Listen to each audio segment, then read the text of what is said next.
शिवबारा म्हणून त्या माहेरपासून सासरपर्यंत येईपर्यंत तो मारुती राया रक्षण देव करायचा. भले त्या गाडीच्या चाकाखाली लिंब ठेवा किंवा शिवावर नारळाचा उतारा करा, पण नवरदेव नवरीचं रक्षण करता कोण राहायचा? मारुती राया. तिथून सुरुवात व्हायचा प्रवास. तर गावात इकडं सासरी प्रवेश केल्यावर सुद्धा पहिली एंट्री कुठं? मारुती मंदिरात. त्याच्याशिवाय नवरदेव नवरी घरी नाही. याचं कारण काही मारुती राया तिकडं पण तुम्हाला भाऊ म्हणून माझं रक्षण करीत होता आणि ह्या गावात मी नांदायला आलेली म्हणून माझा भाऊ म्हणून तू रक्षण कर. आजही प्रत्येक भाऊबीजीला जेव्हा मुलगी सासरहून माहेरी जाते भावाला ओवाळण्यासाठी, तर पहिला बरोबर सासरच्या मारुतीला राहतो आणि मग माहेरच्या मारुतीला, बरोबर का? मग ओवाळण्यात जाते. आता हल्लीच्या घाई गडबडीच्या काळात आपण वेळ देऊ या ना देऊ, पण संस्कृती आहे ती घाई. तर अशा वेळेस मारुती राया हे आपलं दैवत म्हणजे कोण माहिती का? भाऊ. हे परंपरेने आपल्याला भाऊ म्हणून मारुती राया हे आपलं रक्षण दैवत आहे. त्या भावाला कधी विसरू नका. त्या भावाला जर महिला विसरल्या नाही तर तो भाऊ तुमचं रक्षण करतो. हे आवर्जून मला तुम्हाला सांगायचंय. आज कंप्लेट सकाळी 6 वाजता मारुती रायाचा जन्मोत्सव झालेला आहे. मारुती रायाचा जन्म खरोखर 6 वाजता झालेला आहे सकाळी शुभ मुहूर्तावर. तेव्हा आता बऱ्याच लोकांना माहित नाही मारुती स्तोत्र आणि हनुमान वडवानन स्तोत्र आणि सगळे मारुतीचे स्तोत्रांचे सेवक आहे. आज आवर्जून वाचून घ्यावे. आज चैत्री पौर्णिमा हा एक वर्षातून एक असा दिवस आहे का त्या दिवशी आई भगवतीची आणि भगवान शिवाची म्हणजे खंडोबाची या दोन्ही देवतांच्या सेवा एक दिवस असा एका दिवशी करता येते आज.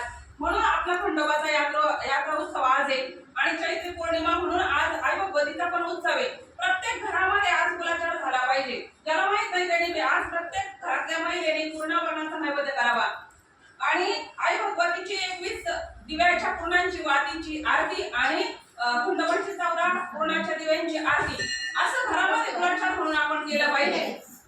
प्रत्येक गावची जी प्रथा असते ना, आपल्या गावात आज खंडोबा मंदिरामध्ये 1.25 पावशेर खोबरं उधळणं, तळी भरणं हे पण करायचंय आपल्याला. परंपरा ती जपून ठेवायची, पण त्याचबरोबर पुढच्या ज्या काही आपल्या पिढ्यांना का करायचं ते सांगायचं.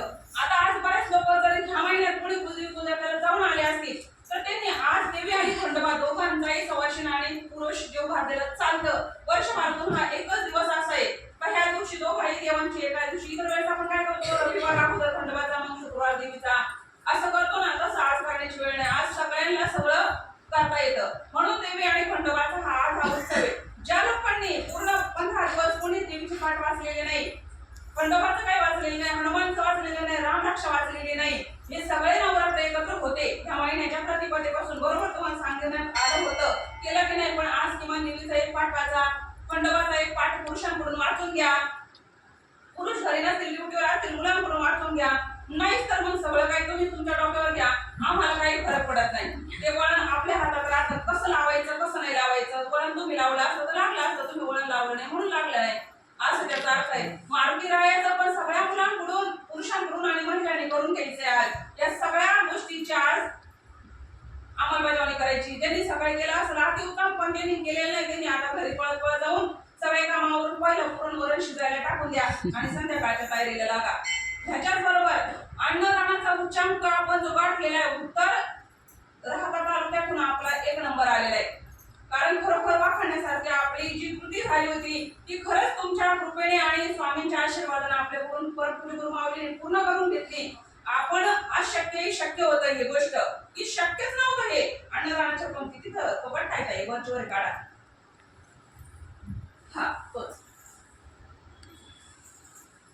तर इतका मोठा उच्चांक जवळजवळ 4,30,000 आणि काहीतरी रुपयाचा उच्चांक निवसकरांनी वरती जाऊ नका. मी अगोदर सांगते, कारण 4 लाख निवसकरांचे नाहीये. ह्याच्यामध्ये 63,000 रुईकरांचे, 63,005 रुपये दोराळ्याचे, मला वाटतं काहीतरी 17,000 पिंपळवाडीचे, कोकण ठाणचे जे की आज काशीताई आल्या नाही का, कोकण ठाणकरांनी खूप छान मदत केली. काशीताईंनी मला वाटतं 12,904 रुपये त्यांनी दिले आणि तो सावळवीर त्यांचा खूप मोठा वाघाचा सिंहाचा वाटा म्हणून आपण. आणि त्यात शिर्डी पण मागं नाही, शिर्डी पण आपल्याकडे आलेले बऱ्यापैकी. आणि इतर जे सगळ्या गावगावचे पाहुणे ते महिला मंडळांना खरंच म्हणजे खूप खूप आभार व्यक्त करायचे मला. यांच्यामुळे ते शक्य झालं. कारण गावात मिळत नाही आणि काही बॅड अनुभव असे आले का तुम्हाला सगळ्यांना माहिती रुईचा अनुभव का त्यांनी ठाम निश्चय केला होता का ह्या वेळेस 5,000च्या पलीकडे वर्गणी द्यायची नाही. ठीक आहे, बरं ज्यांनी केला राहिले आपल्यालाच वाटाण्या काटण्यासारखे घरगळून जाते. वाटाणे काटणे आपल्याला व्हायचं नाही, आपल्याला गहूच बनवून राहायचे. गव्हाची पोळी सगळ्यात छान. वाटाण्याने ऍसिडिटी होत राहते कधी कधी, आणि काटाणे हरभरे पण आपल्या पोटाला त्रास आहे, त्याच्यामुळे गहू बनवून राहणे. तर रुईकरांच्या काही तुमच्या आमच्या सारख्या लोकांनी ठरवलं की आम्हाला आता काम करायचंय, नाही करायचं म्हणजे घाबरून राहिले. एखादा बॉसिंग समजा या केंद्राची बॉस तुम्ही कोणाला समजत असाल आणि त्याच्या दडपणात येऊन तुम्ही ठीक आहे नाही करायचं, आम्हाला काम नाही करायचं, तर काय झालं त्यांनी तसंच केलं. तर नेमकं अमावस्याच्या दिवशी आम्ही सारखं सांगायचो, आम्ही सारखं तुम्हाला ज्या वेळेस सांगतो त्यावेळी आम्ही सांगतच नाही. ही महाराजांची इच्छा राहते, महाराज सांगत असत्या हे काम करा हे काम करा, आणि त्यावेळी त्यांनी नकार दिला आणि ते स्थिर राहिले होते. अचानक त्या बाईच्या नवऱ्याचं हार्ट बंद पडलं. हा अनुभव साक्षीदार आहे ह्याच केंद्रात आहे, कारण कोणी इथंच आला होता, रडारडी इथंच झाली होती. हार्ट बंद पडलं, तुम्ही डॉक्टर तुम्हाला माहिती किती तास माणूस जातो. हार्ट बंद पडले होते सकाळी, मला वाटतं 11:30चा टाइम असेल ना, तो हार्ट बंद पडलेला त्या माणसाला सुपरला गेलं. डॉक्टर म्हणले याचं हार्ट काम करत नाही, श्वासच घेता येत नाही त्याला. तो माणूस संध्याकाळी 4ला जिवंत झाला. सुपरचा अनुभव आहे हा. मला वाटतं अमावस्येच्या दिवशी, बरोबर ना? आज 15 दिवस झाले या गोष्टीला. फक्त सकाळी 11:30 सव्वा 11ची वेळ असेल त्यावेळेला त्या माणसाचं हार्ट बंद पडलेलं, कारण डॉक्टर दोघंही इथंच आहे. दोघं डॉक्टर इथं आहे, त्याला विचारू शकताय किंवा ती कृती करून पाहिजे का मग काय होतं बा.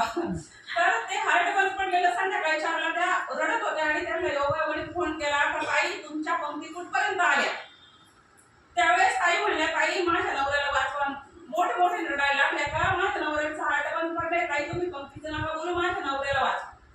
म्हणलं तुमच्या नवऱ्याला वाचवणार आहे मी कोण? कोणीच नाही.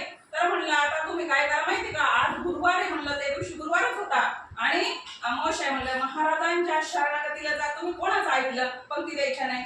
तो काय महाराज आहे का म्हणलं, त्याला द्या फेकून तिकडं म्हणलं. नाही त्याच्याकडे जाऊ सुद्धा नका, दुसऱ्या व्यक्तीकडे जा. तुम्हाला म्हणे ताई मी स्वतः 21,000 देते माझ्या नावावर, तुमचे 21,000 शून्य किंमत आम्हालाही लागत नाही ना. असे किती तरी लाख रुपये देणार आहे, नाही पाहिजे ना. टाटा बिर्ला सारखे नाही पाहिजे. 21,000 तुमचे नको आहे, तुम्हाला गावात फिरावं लागणार आहे. फिरणार आहे का? शब्द द्या महाराजांपुढं. हो म्हणे फिरण म्हणे. मी म्हणलं मग महाराजांपुढं बसा, महामृत्युंजयाचे माळा जपा आणि महाराजांना वचन द्या की 21,000 नाही, मी 3 पंक्तीचे पैसे गावात फिरण, सगळी लाच सोडेल. म्हणून महाराज सांगता की निर्लज्जा सीसानी दगरू. आपण का लाच मग लाच सोडा आणि हिंडा, कोणी तुम्हाला आवडवे. नंतर त्याला इतक्या घाण शिव्या दिल्या त्या माणसाने, खूप वाईट शिव्या दिल्या त्यांनी त्या माणसाने. लाजाने वाटते का तुम्ही शाणे झाले का, असं अमुक धमुक सगळं रेकॉर्डिंग आहे आणि त्याच्यामध्ये शिव्या दिल्या का, तुम्ही का पैसे जमा केले आणि का दिले. काल रुईची एक पंगत पडलेली, आज सकाळी पडणार. मला वाटतं आज संध्याकाळी एक पंगत आज रुईची पडणार आहे, परत 5 तारखेला रुईची पंगत पडणार आहे. कारण अजूनही पंक्ती रुईच्या होत्या, पण नाशिकचे जे कोणी व्यक्ती सेवेकरी अचानक त्यांची इच्छा झाली, काहीतरी अनुभूती आली, म्हणून आज सकाळची पंगत त्यांनी घेतली.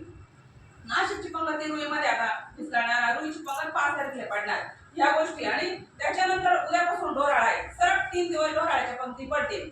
निवत आपलं डायरेक्ट सप्ताह काळात आहे, तेवढं स्वार्थी तर आपण आहेच भामटे, बरोबर की नाही? कारण आपण कोणतीच चाल सोडित नाही आणि ती चाल पाहिजे फक्त महाराष्ट्राने आम्हाला दिली, त्याच्या पलीकडे पडलाच नाही. सप्ताह काळामध्ये सगळं प्रकारचं अन्न कुणीच सेवन करीत नाही. राजा असो का कोणी एखादा मंत्री असो, जे पारायण वाचतो त्याला म्हणा बाबा तो आमचं खातो का, तो म्हणा तिकडे जाऊ दे, आम्हाला नाही पाहिजे, याला मिळालं तो नाही, कोणीच नाही. पूर्ण सप्ताह आपण बुक केलाय तो गुरुकुल पीठाचा. मग तुम्ही विचार करा, आम्ही जे ओरडत होतो तो विचार करा, 1 महिना आधीपासून 1.5 महिन्यापासून धडपड चालू होती आणि खरं तर जानेवारी पासून कामाला सुरुवात झाली होती. जानेवारीमध्ये काही लोकांनी अनुदानाचे पैसे दिलेले.